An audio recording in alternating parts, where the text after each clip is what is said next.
कुलधरा कुलधारा horror story, भूतिया कहानी, चुड़ैल की कहानी। कुलधरा जर्जर कोठियाँ इस बात का सबूत देती है कि यहाँ पहले एक नगर बसा करता था और आज लगभग 2 सदी बीत चुकी है, पर ये गांव फिर से आबाद नहीं हुआ और न ही आसपास के वो 84 गांव जहाँ कभी पालीवाल ब्राह्मण रहते थे। वो पालीवाल ब्राह्मण जिससे गांव की मिट्टी समृद्ध हुआ करती थी।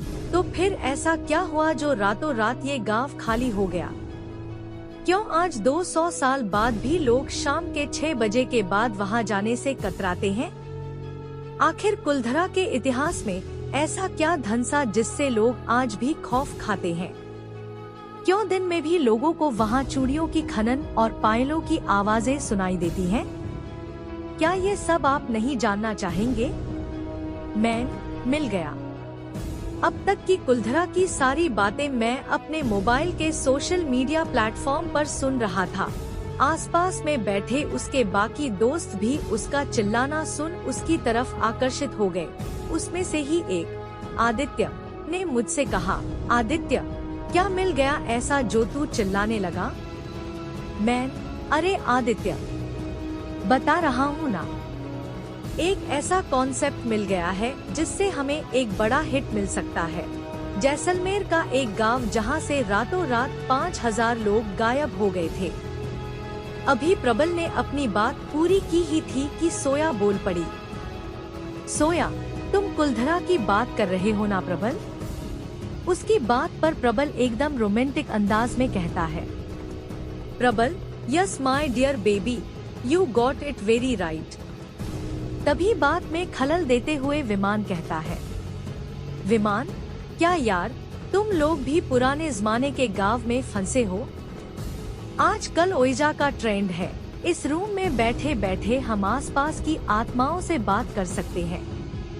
प्रबल, अरे विमान, ओइजा से तुम बस एक आत्मा से कम्युनिकेट कर सकते हो, लेकिन कुलधरा के उस खंडहर में ना जाने कितनी ऐसी आत्माएं मिलेंगी। और अगर नहीं भी मिली तो क्या हुआ? लोकेशन इतनी खतरनाक है कि 2-4 मिलियन व्यूज तो आ ही जाएंगे।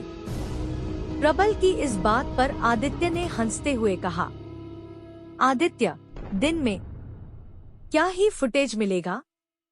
जोया ने लपकते हुए कहा, जोया, पर हम वहाँ रात में भी तो जा सकते हैं, है ना?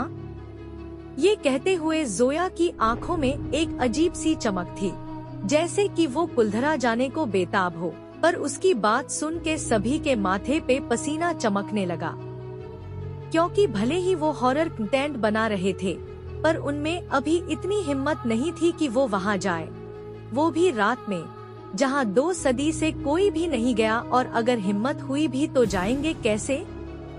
क्योंकि कुलधरा गांव में शाम 6 बजे के बाद किसी को घुसने नहीं दिया जाता है। और जब ये बात प्रबल ने जोया को समझाई तो वो फट्टू कहकर उल्टा उसे ही उकसाने लगी।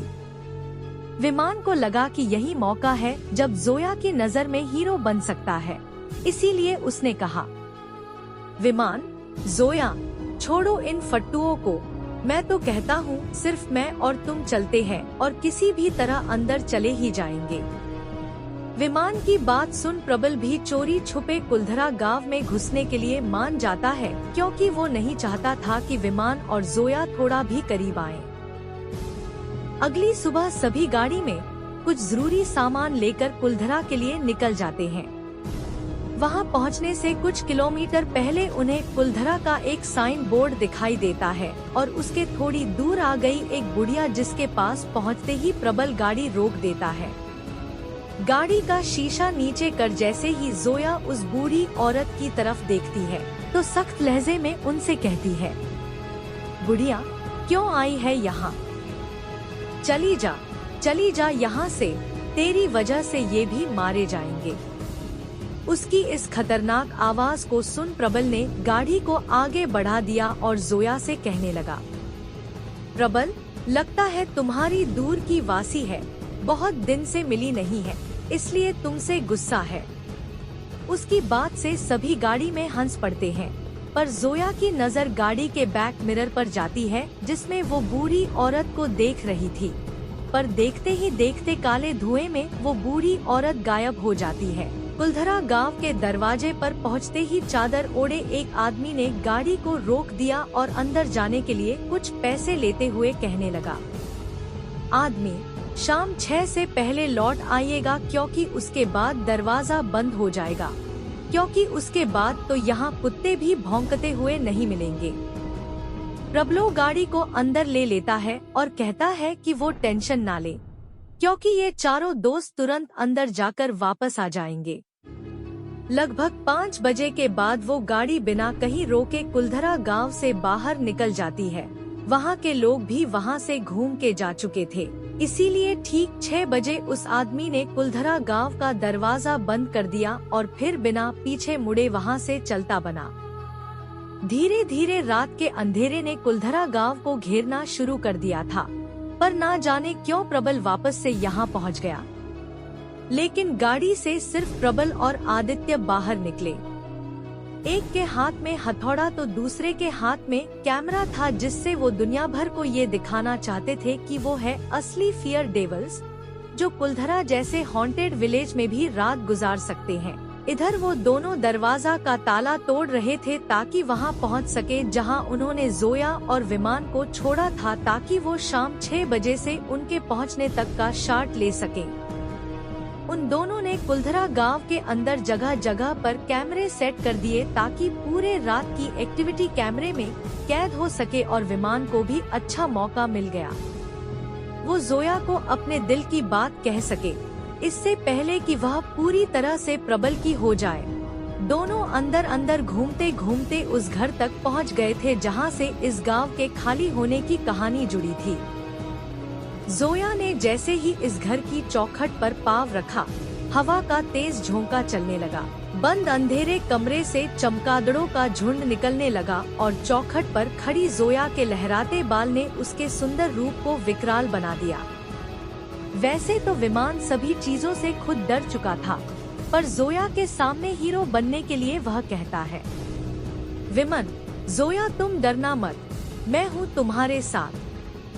ये कहते हुए उसने जोया का हाथ पकड़ लिया, पर जैसे ही उसने हाथ पकड़ा, जोया बेहोश होकर जमीन पर गिर पड़ी। एक पल के लिए तो विमान के होश उड़ गए और वो उसे जगाने की कोशिश करने लगा, पर जैसे ही उसे ये पता लगा कि जोया सिर्फ बेहोश हुई है, तो उसके अंदर का जानवर जाग गया और वो जीन्स टॉप में बेहोश जोया के सुंदर शरीर को ऊपर से नीचे तक निहारने लगा। उसके बगल में लेटकर उसे छूने लगा, पर इससे पहले वो कुछ कर पाता, जोया ने एक झटके में अपनी आंख खोली और उठ खड़ी हुई। विमान भी खड़ा होकर उसे समझाने की कोशिश करने लगा कि वो तो बस उसे जगाने की कोशिश कर रहा था। तभी जोया बोली, जोया, तुझे क्या लगता है सलीम सिंह, ये सब करके तू मुझे पा सकता है? कभी नहीं, कभी नहीं पा सकता है तू मुझे। ये कहते हुए जोया के शरीर पर वो कपड़े लिपट जाते हैं जैसा कि आज से 1.5-2 साल पहले गांव की लड़कियां पहनती थी। इधर विमान का शरीर भी अकड़ने लगता है, मानो जैसे कि किसी ने इसके शरीर के अंदर प्रवेश किया हो, और वो भी देखते ही देखते किसी रांची के दीवान का अवतार ले लेता है। दूसरी तरफ प्रबल और आदित्य भी कुलधरा गांव के अंदर पहुंच गए थे और गांव के मंदिर के पास ही उन्होंने अपना सारा सेटअप लगाया, जहां से वो अपनी सभी वायरलेस कैमरे का लाइव फुटेज देख सकते थे। आदित्य अपने काम में लगा था, पर प्रबल के चेहरे पर अभी भी चिंता की लकीरें खींची हुई थी। एक तो उसे जोया को विमान के साथ छोड़कर जाना पड़ा और दूसरा कि अब वो बताई हुई जगह पर पहुँचे क्यों नहीं। तभी उसे एक आइडिया आया कि क्यों ना कैमरे की मदद से देखा जाए कि वो दोनों हैं कहाँ हैं। अभी प्रबल के मन में आइडिया आया ही था कि इतने में आदित्य ने चीखते हुए प्रबल को अपने पास बुलाया और उसके सर से टप टप कर पसीना बह रहा था, क्योंकि स्क्रीन पर उसके सामने जो दृश्य था वो किसी के भी रोंगटे खड़े कर देने वाला था। जिस गांव को वो खुली आंखों से खंडर देख पा रहे थे, वो उनके स्क्रीन पर आबाद दिख रहा था और वहाँ लोगों में चहल पहल भी थी। तभी उसकी नजर स्क्रीन पर जाती है जहां कोई उसे घोड़े पर नजर आता है। जब वो स्क्रीन को बड़ा करता है तो वो कोई और नहीं बल्कि विमान होता है, एक दीवान के लिबाज में, जिसने अपने आगे जोया को जकड़ रखा है और उनके आगे पीछे सैनिक भी हैं। प्रबल ये सब देखकर कुछ समझ नहीं पा रहा था कि क्या हो रहा है। आखिर इस वीरान गांव में इतने सारे लोग आए कहां से, और विमान और जोया ये क्या कर रहे हैं। ये सब सोचते हुए उसे किसी गहरे संकट का एहसास होने लगता है। तभी उसका ध्यान उसी स्क्रीन से निकलने वाली आवाज पर जाता है जहां सलीम सिंह के रूप में विमान कहता है, विमान, कुलधरावासी भले ये आपका गांव है, पर मैं हूँ आपका दीवान सलीम सिंह, जिसकी यहाँ हुकूमत चलती है, इसलिए मेरी सेवा करना आपका धर्म है। और ये लड़की जो इस वक्त मेरे शिकंजे में है, उसे अपना अपराधी समझने की भूल ना करें, क्योंकि इनका अपराधी तो मैं हूँ, जो इनके रूप और यौवन को देख नहीं रह पा रहा, पर मैंने इसे शक्ति से नहीं बल्कि प्यार से अपने पास रखना चाहता हूँ। इसीलिए इनसे शादी करना चाहता हूँ, और अगर किसी ने आपत्ति जताई तो मैं उनके विरोध में उसे भी अपनी इस तलवार से समाप्त कर दूंगा। कहते ही विमान ने जोया को नीचे गिराते हुए कहा, विमान, आज इसे छोड़ जा रहा हूँ, लेकिन फिर वापस आऊंगा। तब तक अपनी सहमति बना ले, नहीं तो इस पूरे गांव को हम अधीन ले लेंगे और आप हमारे बंदी। इससे अच्छा यही होगा कि इसे दुल्हन के जोड़े में तैयार रखें। इतना कहते ही विमान के शरीर में बसा वो दीवान अपने सैनिकों के साथ वहां से धमकी देकर निकल जाता है। इधर जैसे ही प्रबल की नजर स्क्रीन से ऊपर उठी तो भयानक रूप में अचानक से वही बूढ़ी औरत उसके सामने आ गई, जिसे रास्ते में मिली थी। उसे देखते ही उनकी सिटी पट्टी गुल हो गई और उल्टे पांव वहां से भागने लगे। तभी आसपास के बहुत सारे खून से लथपथ लोग उनकी तरफ बढ़ने लगे, जैसे कि वो कोई ज़ोंबी हों और उनके ही खून के प्यासे हों। उन लोगों को आसपास से अपनी तरफ बढ़ता देख वो ऐसे घबराए कि आपस में ही टकराकर वहां गिर गए। अब उनके अंदर इतनी भी हिम्मत नहीं बची थी कि उठकर खड़े हो सके, और तभी वो बूढ़ी औरत उनकी तरफ आई और अपनी छड़ी को ऐसे घुमाया कि ज़ोंबी की तरह दिखने वाले वो सारे लोग किसी और दिशा में ही चले गए। तभी उस बुढ़िया ने आवाज निकालते हुए उनसे कहा, बुढ़िया, मना किया था ना यहाँ आने से, लौट जाने को कहा था ना, पर मेरी एक भी नहीं मानी तुम लोगों ने।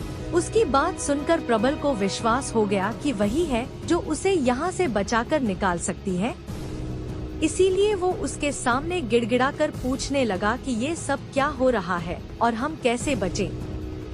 तभी बुढ़िया ने कहा, बुढ़िया, बच्चे, यहाँ ये सब पिछले 2 सालों से चलता आ रहा है और यहाँ अंधेरे के बाद रुककर तुम इस सब का हिस्सा बन गए हो। जहाँ तक बात रही यहाँ से बच निकलने की, तो उस लड़की के कारण ही तुम सब यहाँ फंसे हो और अब वही तुम्हें यहाँ से बचा सकती है। उस लड़की को सलीम सिंह से बचाने के लिए आज रात फिर सभी गांव छोड़ यहाँ से निकलेंगे। उन्हीं के साथ बाहर निकल जाओ, नहीं तो सलीम सिंह तुम्हें छोड़ेगा नहीं। और ध्यान रहे कि भीड़ के साथ तुम बाहर निकलोगे, उन्हें भी पता नहीं चलना चाहिए कि तुम उनसे अलग हो। बस बुढ़िया की बात खत्म होते ही प्रबल स्क्रीन पर देखने लगा कि अभी वो आखिर है कहाँ। और जब उन्हें पता चला कि वो कहाँ है, तो उन्होंने गांव वालों का भेष ले लिया और भीड़ में शामिल हो गए और उन्हीं के साथ चलने लगे। भीड़ को चीरते हुए प्रबल अब जोया के काफी करीब पहुंच गया था।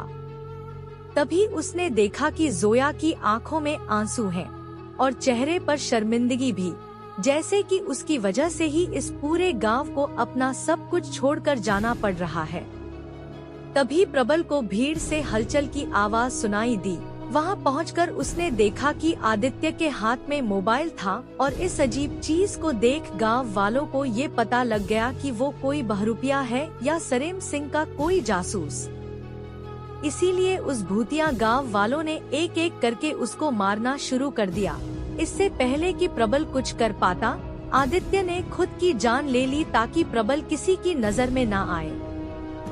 दोस्त को मरता देख प्रबल टूटने लगा था, पर गांव वालों को आगे बढ़ता देख उसने अपनी भावना को समेटते हुए एक नज़र अपने दोस्त को देखा और गांव वालों के साथ उसी सुरंग में घुस गया जो इस गांव से बाहर निकलने का रास्ता था। एक एक करके सभी उस सुरंग से बाहर निकलने लगे और सभी की जुबान पर एक ही श्राप था कि जिस मिट्टी को उन्हें छोड़कर जाना पड़ रहा है वहाँ पर कोई और नहीं बस पाएगा। इधर सुरंग के बाहर तो सभी निकल रहे थे, पर असल में सिर्फ प्रबल और जोया ही बाहर निकल पाए थे। जोया के बाहर निकलते ही वो आत्मा उसके अंदर से निकल गई और वो बेहोश हो गई। अब प्रबल जोया को संभालने लगा, तभी उसकी नज़र सुरंग पर गई जो लोहे के सरिये से बंद थी। प्रबल ने जैसे तैसे जोया को संभाला और वहाँ से निकलने लगा, मगर उसके मन में दुख था कि वो आदित्य को नहीं बचा सका। पर उसने विमान को बचाने की एक भी कोशिश इसलिए नहीं की क्योंकि उसने वो सब भी देख लिया था जो वो बेहोशी की हालत में जोया के साथ करना चाह रहा था। जाते जाते उसने एक नज़र पीछे देखा जहां उसे वो बूढ़ी औरत दिखी जिसने उसे कहा, बुढ़िया कभी वापस लौट के मत आना कुलधरा। ये हॉरर स्टोरी आपको कैसी लगी नीचे कमेंट में हमें जरूर बताएं। ऐसी और भी डरावनी कहानियाँ पढ़ने के लिए हमें सब्सक्राइब करें। अगर आपको इन कहानी में थोड़ा सा भी मजा आया है तो प्लीज चैनल को सब्सक्राइब कर दो। यदि यह वीडियो लड़की की होती तो सभी चैनल को सब्सक्राइब करते। आप सभी से हाथ जोड़कर विनती है कि आप प्लीज चैनल को सब्सक्राइब कर दे।